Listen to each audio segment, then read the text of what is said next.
Today, Somewhere on Earth invites you to discover the Bijagos Islands, an isolated territory of Guinea Bissau in West Africa. These sacred lands resemble a vast river delta. Marcelino is an elder, an Omi Grande, the highest position in the social hierarchy. The forest, which he knows so well, is where he finds the plants for his ancestral remedies. Marcelino is a traditional doctor on the island of Carache in the northern Bijagos. The island of Orango in the far south is a World Biosphere Reserve and the country's first national park. This is where Pedro lives. He's the reporter of Okinka Pampa, Orango's small radio station, so he's always on the lookout for stories. On the island of Caravella, Quintino is about to undergo the most important phase of his life, the fanado, the highest initiation rite, which will open a mysterious, secret world to him. Over the centuries, the Bijagos have forged a very close relationship with nature. I don't know what's going to happen to me, if I'll be equal to the challenge and able to do what they want me to. That's why I'm anxious.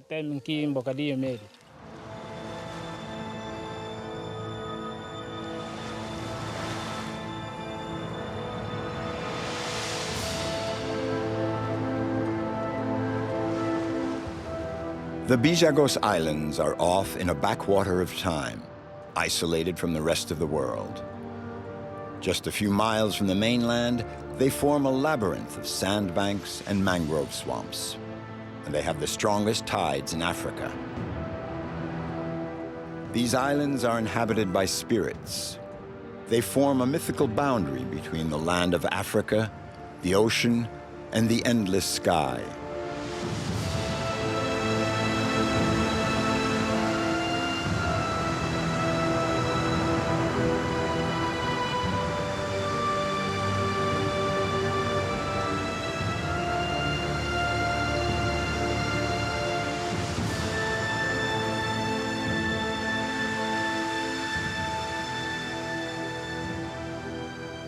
Islands tossed into the sea and forgotten in the vast Atlantic Ocean. There are 88 of them spread out over roughly 100 kilometers north to south. It is the only archipelago of Africa born from a river delta, formed thousands of years ago following a rise in the level of the seas.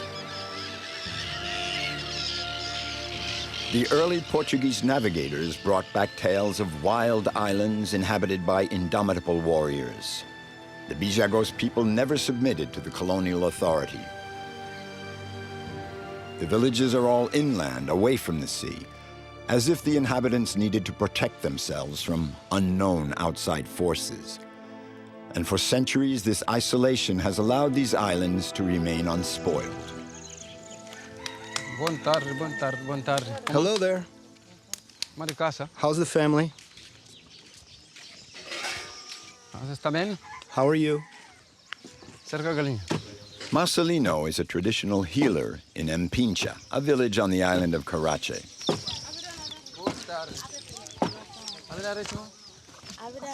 He learned the traditional medicine from his father and began to treat people in the northern islands with him.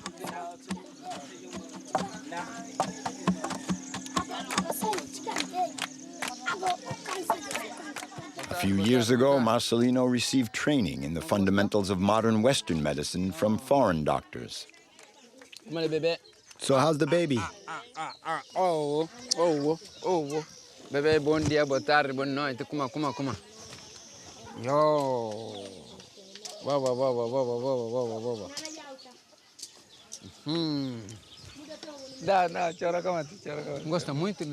Thanks to the children, I became a healer. I've liked children ever since I was young. It's still the case. What I do for them. I instruct the mothers how to take care of their little ones. I teach them about the most frequent wounds. The moms trust me, whether it's traditional or modern medicine. Wherever I go, I look after the children. And my greatest joy is curing them because I see the results of my work.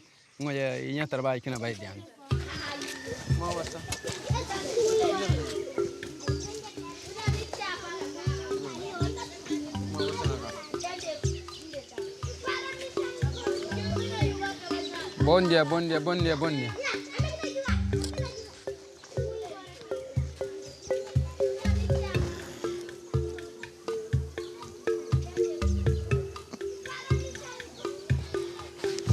Está normal? Does he suckle well? Yes, he does. And he has a fever? Yes, at night.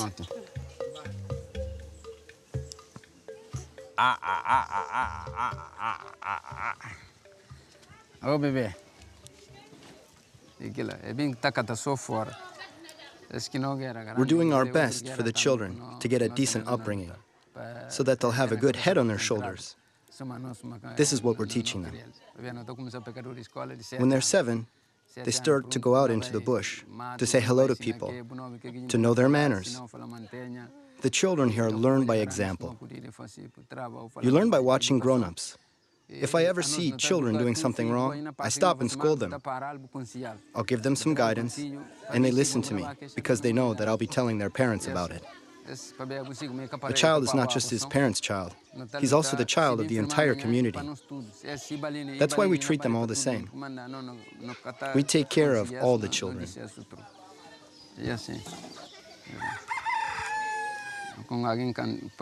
When I see a newborn baby, it just fills my heart with joy.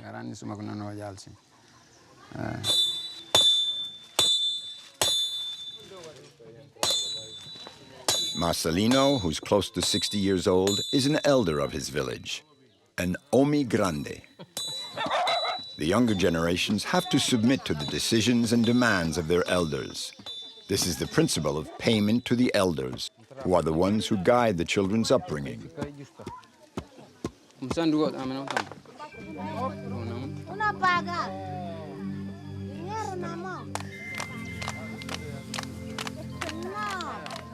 There are not many schools here, and very few clinics. More often than not, Marcelino has to turn to Mother Nature to treat his patients, to save lives.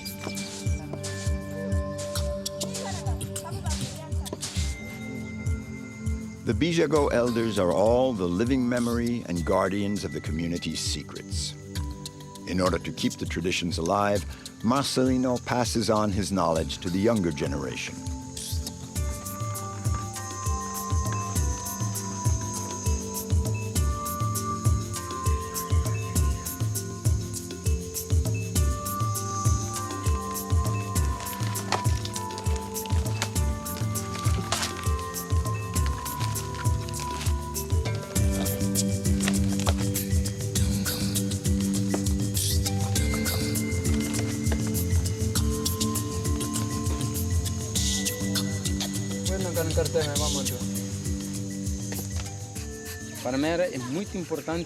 The palm tree plays an important role here in the Bijagos.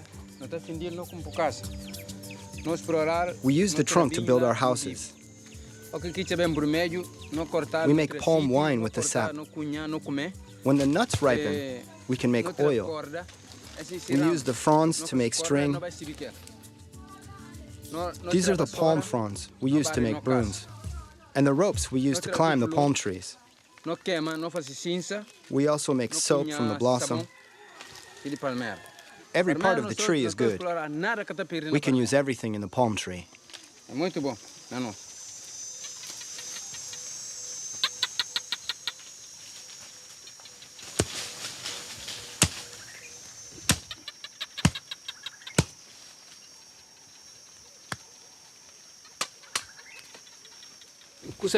Plant lore and traditional medicine are great secrets. The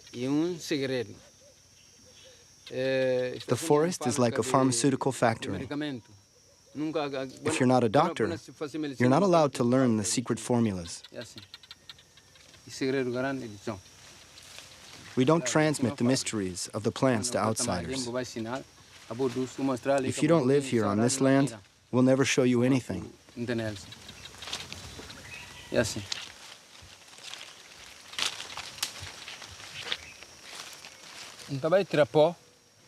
Before cutting a root, I ask the trees forgiveness I ask it to help me cure the sick person.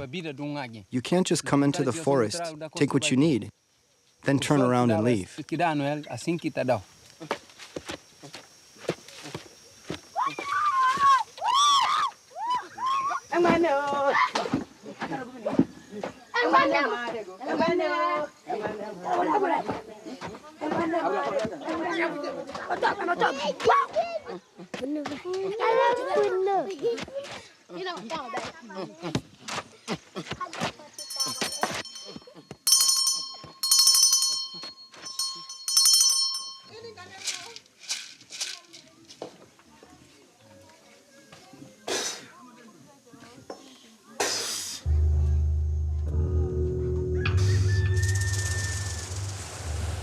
Marcelino has to take care of a child on a nearby island.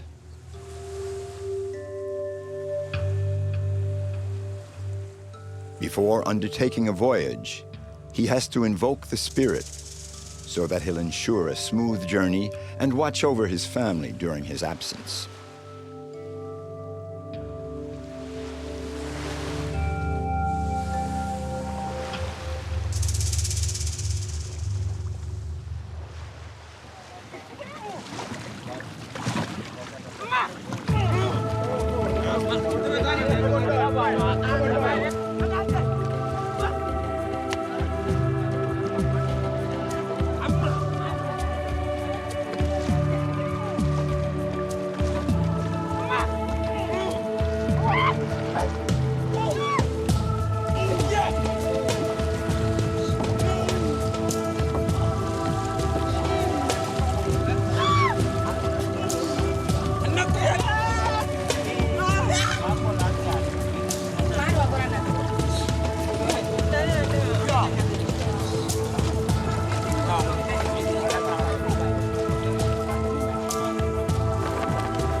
Kaos kuma kuna sinti.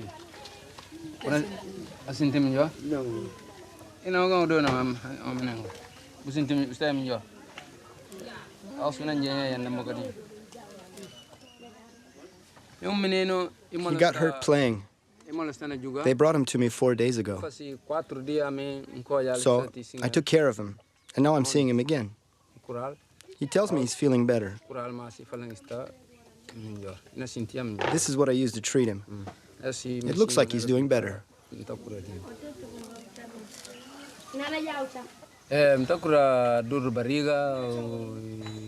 I treat stomach aches, indigestion, cuts, bruises, headaches,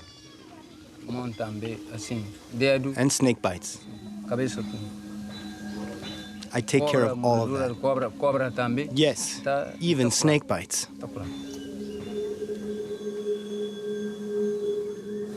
Nature jealously guards her secrets.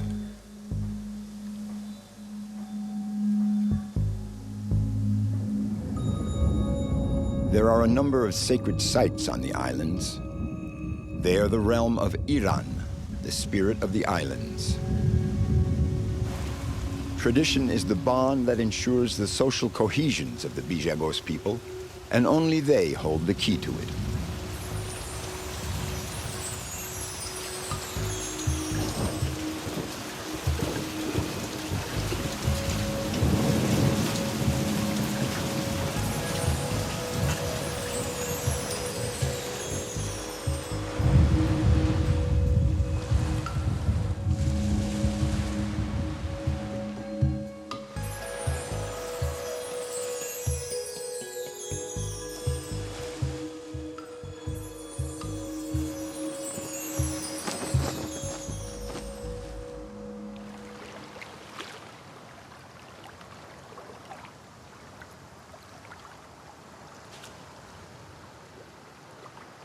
This land beneath its vast sky is a sanctuary of unspoiled nature. Marcelino is wise in his people's lore. The Bijagos draw their force and energy from the natural elements all around them.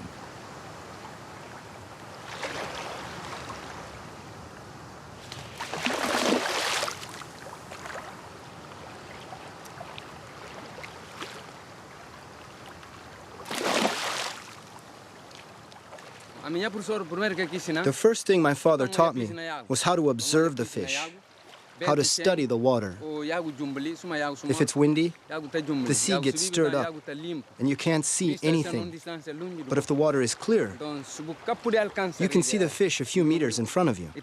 If you can't reach the fish with your net, you have to approach like this. You stalk them. It's a very long apprenticeship.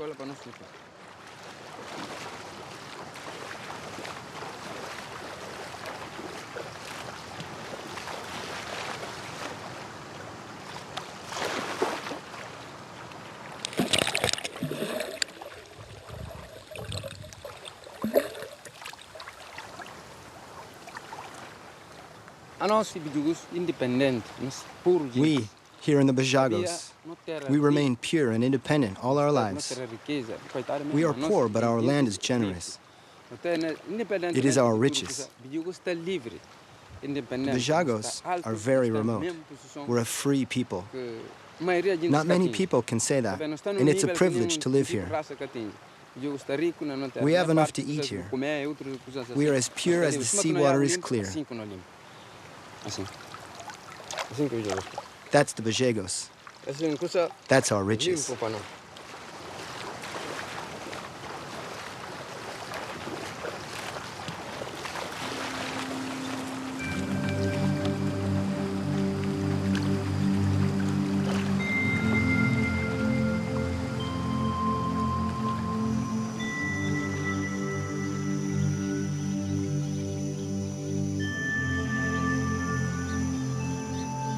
This is an old tree, and me, I am an old man. The tree and I, two wise old men.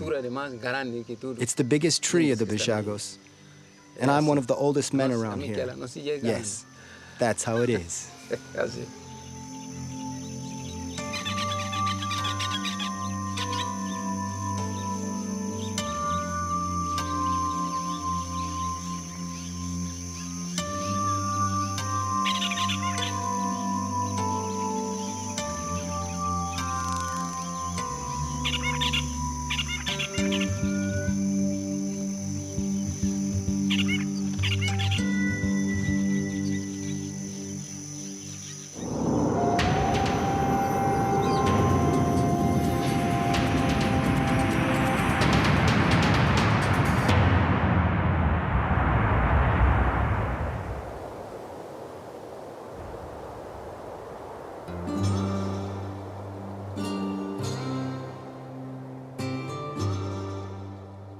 Orango, the largest island of the Bijagos, is a land of savannas and forest bordered by mangrove swamps. There are very few villages, and the island is a national park.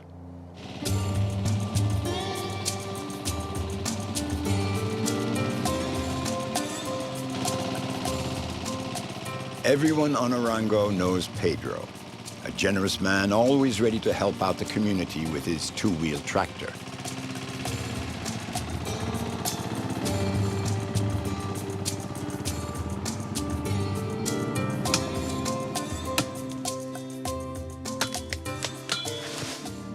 Pedro's life changed 20 years ago, the day he received his tractor broken down into its parts.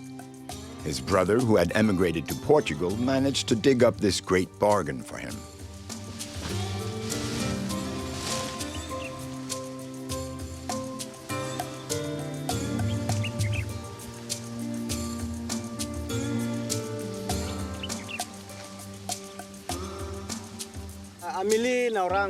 I transport all sorts of things.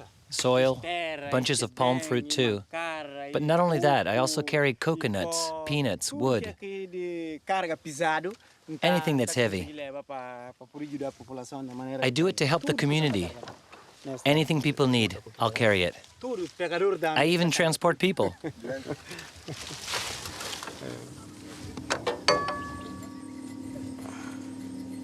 It's really kind of a museum piece. I have to start it with a rope.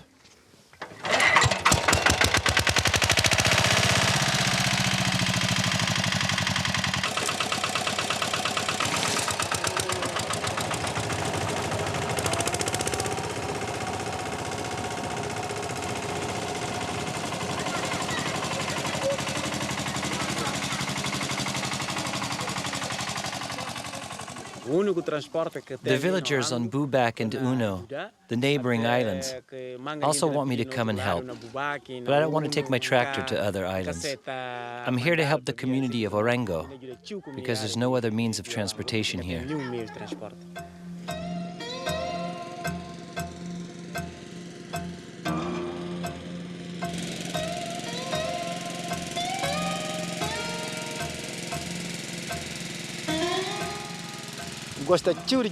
I like helping people because I think you should help your neighbor. And as I have the means, I do it. It's good to help people in need because you have to think ahead. Someday, I could be the one who needs help.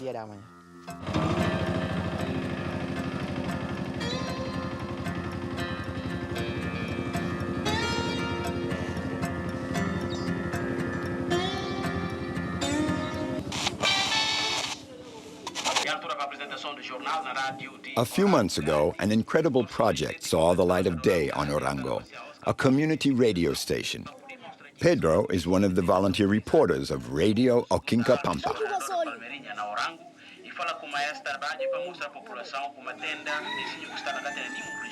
Nós põe ponto final na apresentação de No Notícia. Muito boa noite. Fica sintonizado conosco. Notícia não volta à antena amanhã, a hora que está 10 horas. Boa noite, tchau, tchau. Junta conosco.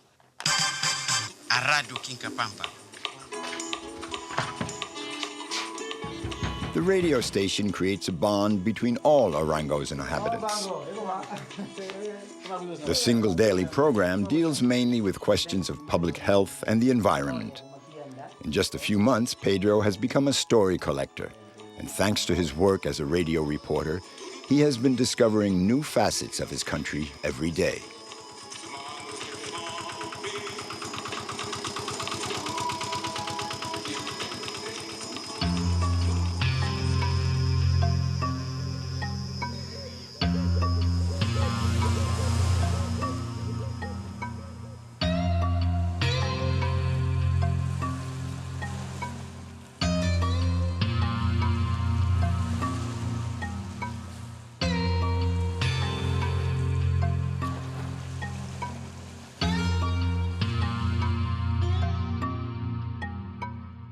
Orango is a labyrinth of mangrove swamps and bolongs, vast sea inlets where salt and fresh water mix.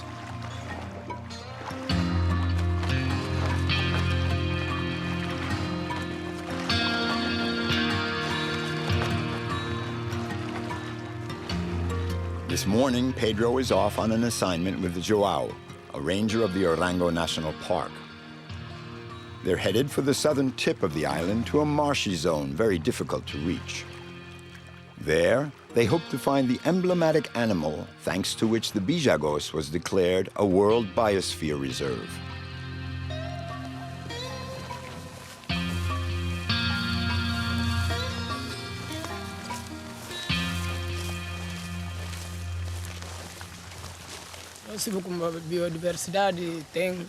We have a large biodiversity here. There are a lot of animals. Most of them are very dangerous. There are horned vipers, mambas, scorpions, poisonous stingrays. So just walking around here can be fatal because you could be bitten by a horned viper, a mamba, stung by a scorpion. It's really dangerous. In short, there's biodiversity. I love animals. Then again, I don't really have a choice. I have to deal with them. Nature is dangerous, but I protect it.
This park is home to the very rare saltwater hippopotamus.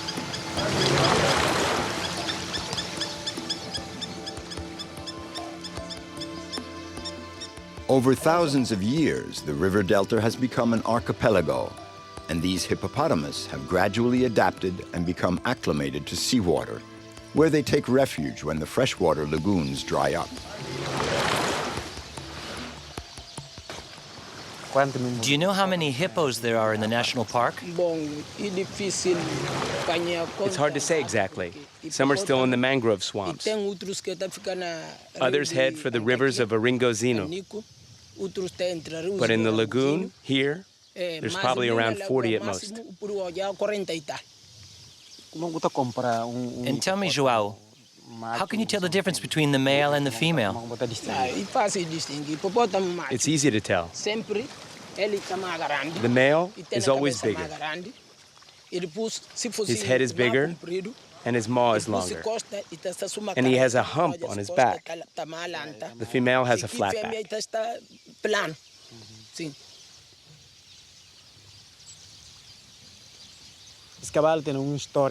Hippos have a lovely place in our lore. It's a sacred animal, highly respected in our culture. Here they say that a brave person is as strong as a hippopotamus. If they say a person is like a hippopotamus, that means he's a great person, someone strong. And when he dies, we hold a traditional ceremony. So the Bijago people have always held the hippopotamus in great esteem, even before they founded this national park.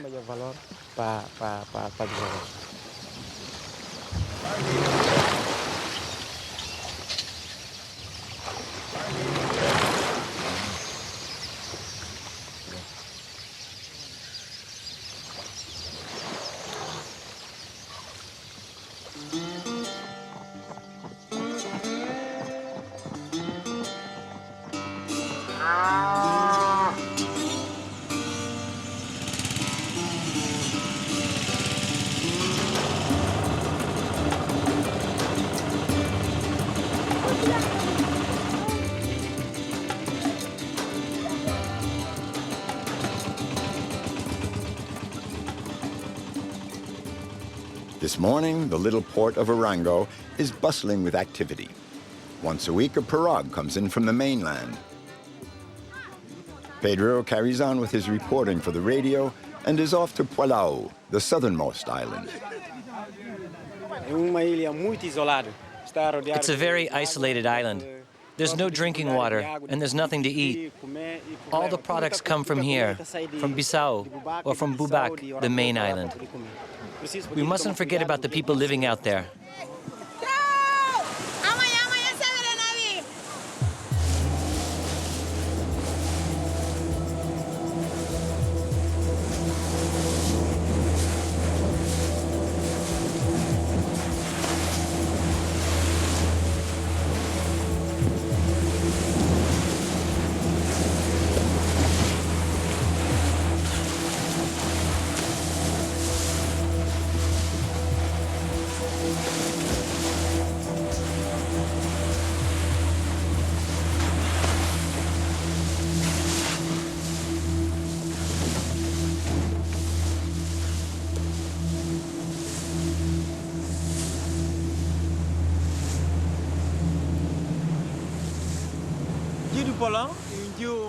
Palau is a sacred island.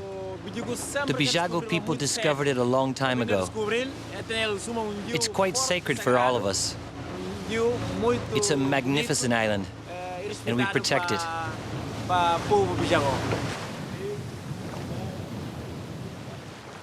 This is the first time Pedro has set foot on Palau. Santino is one of the guardians. What's that tower? That tower dates back to the time of the Portuguese.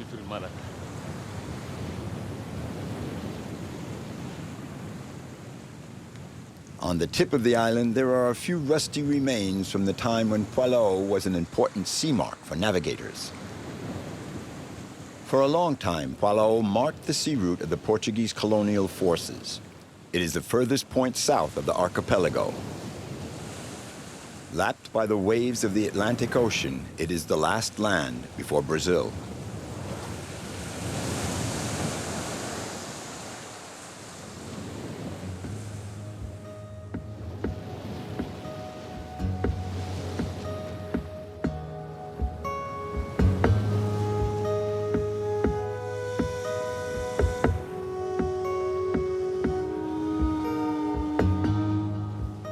The island is home to one of the largest colonies of green turtles in the Atlantic Ocean.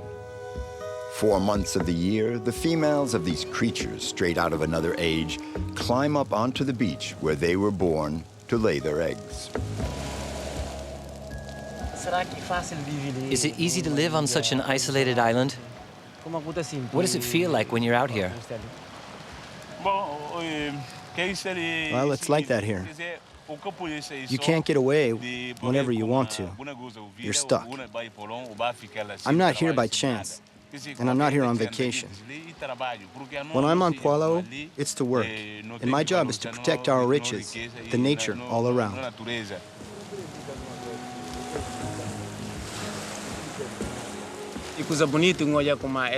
The rangers on Pualao do good work, and not only for Guinea Bissau, it's useful for the entire world. I know that there are endangered species, and it's important that Guinea Bissau begins to think about protecting its resources and wild animals.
I feel good here.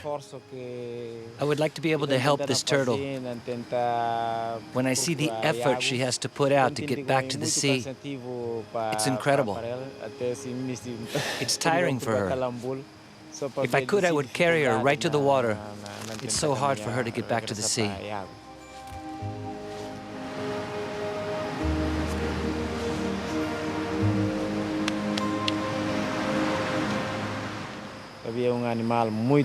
It's a beautiful animal, gentle. It really moves me. Turtles are not aggressive. They don't attack. They don't bother anyone, and that's why we have to make an effort to protect them. It's really a lovely animal.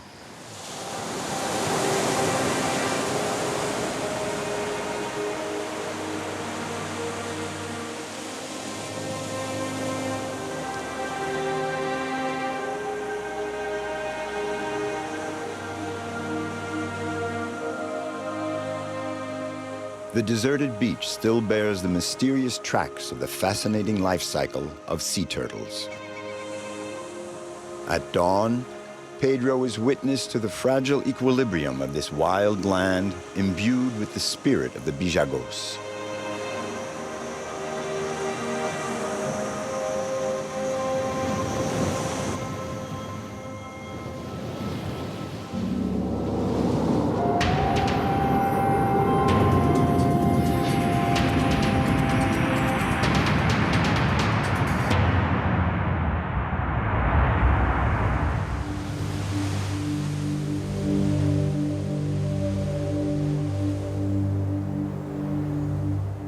North, the island of Caravella is the gateway to a mysterious realm.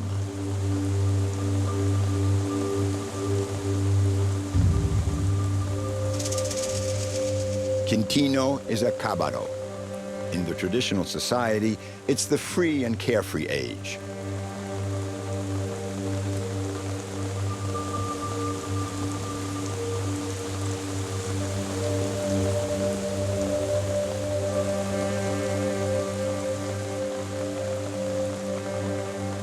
Soon he'll undergo the most important passage in the social hierarchy.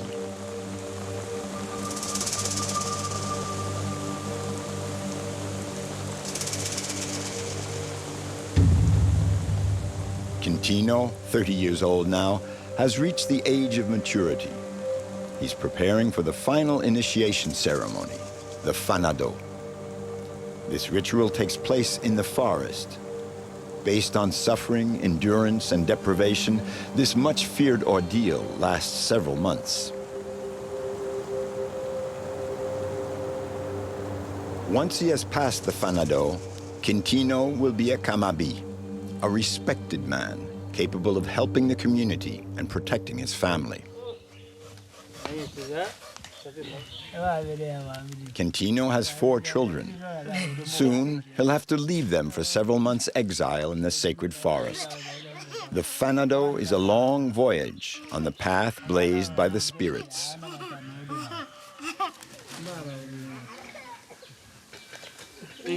A woman is very important in the life of a man, because if you don't have a wife, you could turn bad. But if you have a wife, you have to work for her.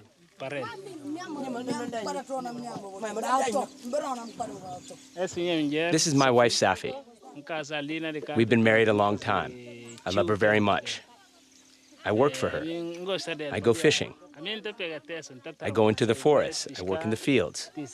Sometimes I go off for longer periods in order to feed my children. And I bring home what we need. We both love each other very much. We get along well. And when I go off for 2 or 3 weeks, I miss her. And she misses me. We're sad, and that's why we enjoy spending time together like today.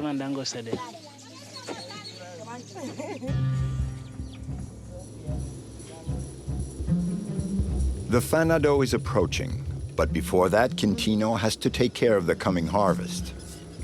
The Bijagos have always led a nearly self-sufficient existence. Very few products come over from the mainland. Each family has its own rice field, and there's only 1 rice harvest per year after the rainy season.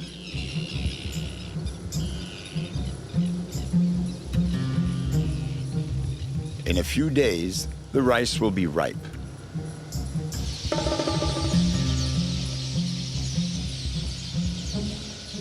It's a very tricky moment for Quintino. He could lose his whole crop if he doesn't keep a close watch over his field. For the palm trees are full of weaver birds just waiting to swoop down for a feast.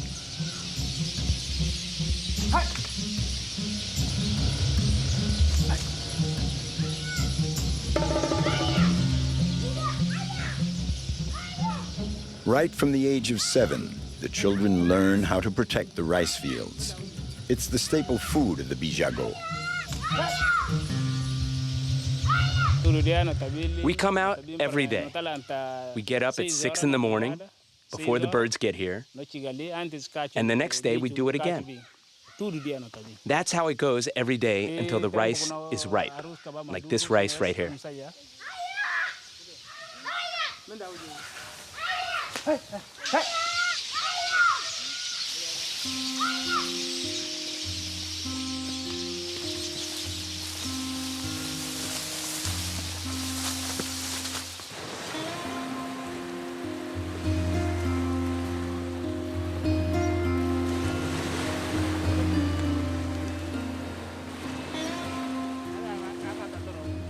The Bijagos people are not seafarers, but this has not always been the case. There's a legend that once in the northern islands, the men would rig out large pirogues and attack the foreign ships. One day, the Europeans in reprisal pillaged the land, and the Bijagos people saw that as the spirits of the sea who had come to seek revenge. Now, the only arms made here are the cañagos.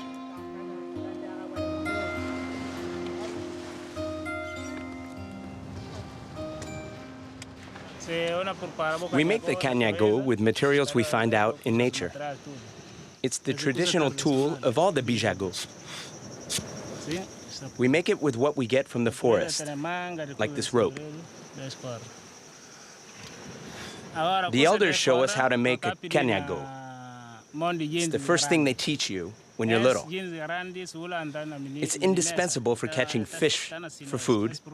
So when you know how to use the canyago, you become an independent person. You have what you need to work. You can have your own house and all that. It's a gift of nature.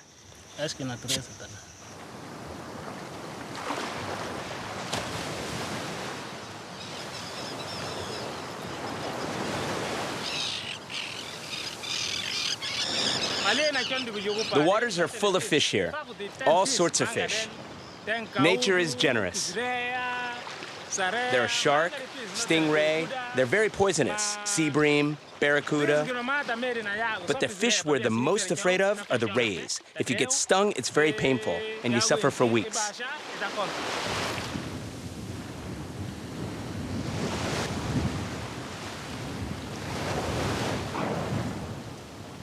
Enormous clouds drift over the Atlantic. They come from a spot much feared by seafarers, the horse latitudes, where storms and hurricanes are born. It's still the rainy season, the time of silvery seas and leaden skies. A tornado can arise in just a few seconds.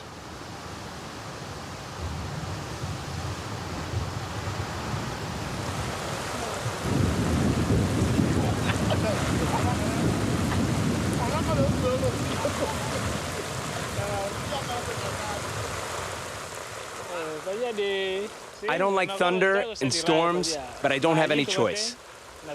We have to live with nature. I would rather go home, but if I go home, we won't have anything to eat. I don't have a choice.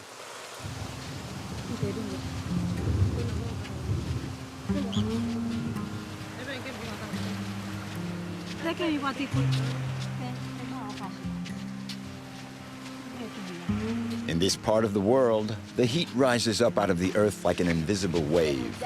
A storm always brings a bit of coolness. It's a good time to head for the beach.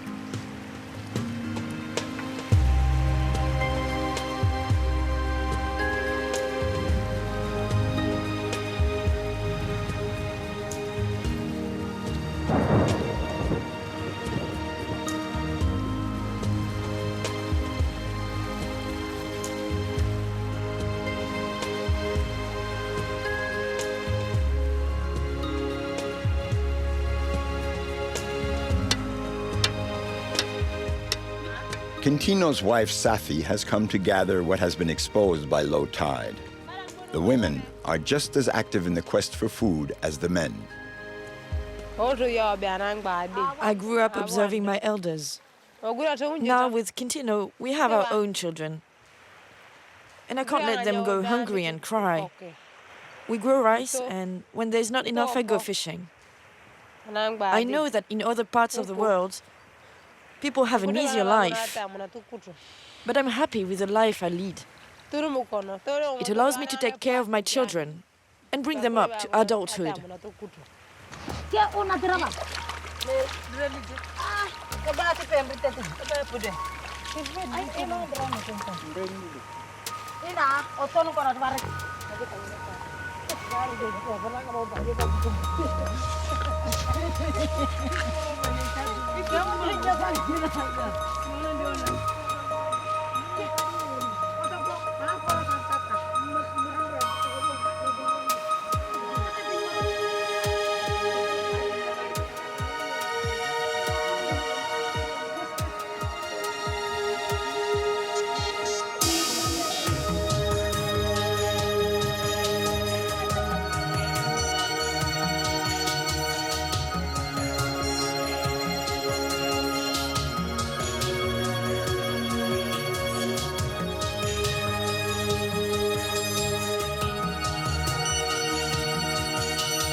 Preparations are underway for the first initiation ceremony. The village elders have chosen the date and duration of Quintino's fanado. It will last 3 months.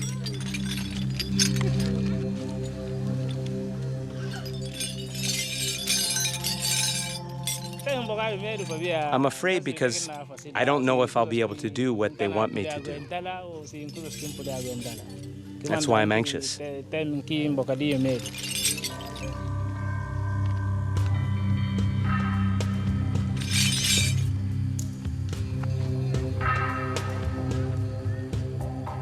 Today, Quintino is wearing the fetishes of his father, Francisco, chief of the village of Anipok. These sacred objects have been handed down from one generation to the next.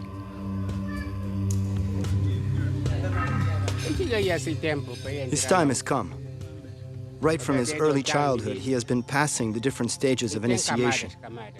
This is the last rite of passage. That's why I gave him this costume. He's on the path of the fanado. It's a natural event that all our ancestors have been through. We've all been through it.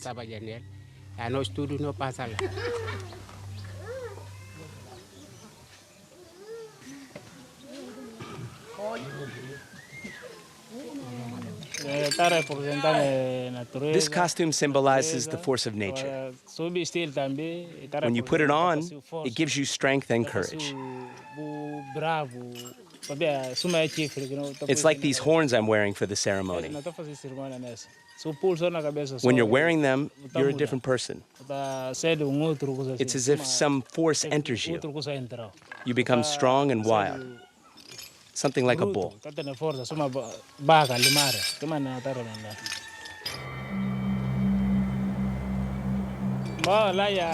Now I'm ready. I'll be going into the fanado house. It's forbidden to talk about what goes on inside. It's really secret. Only the initiates know what takes place there. Even I don't know yet.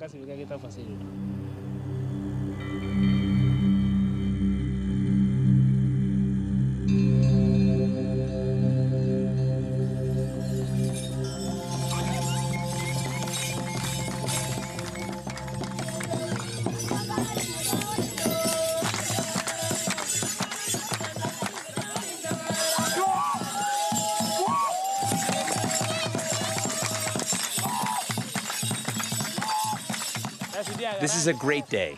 I'm fulfilling our tradition, and on account of that, I'm respected. The elders, the women, everyone respects us when we are wearing the costume. It's sacred.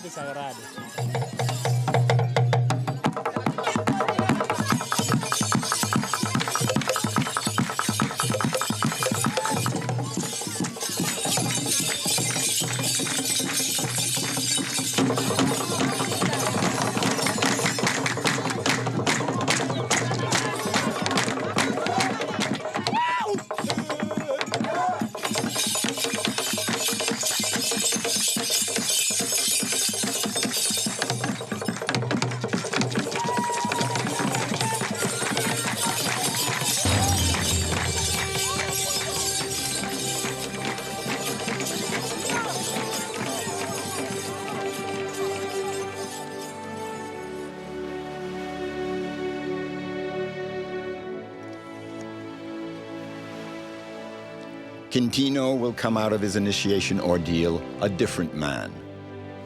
He will soon pass a major turning point in the life of each of the Bijagos, this people living on the fringes of the world, somewhere in Western Africa.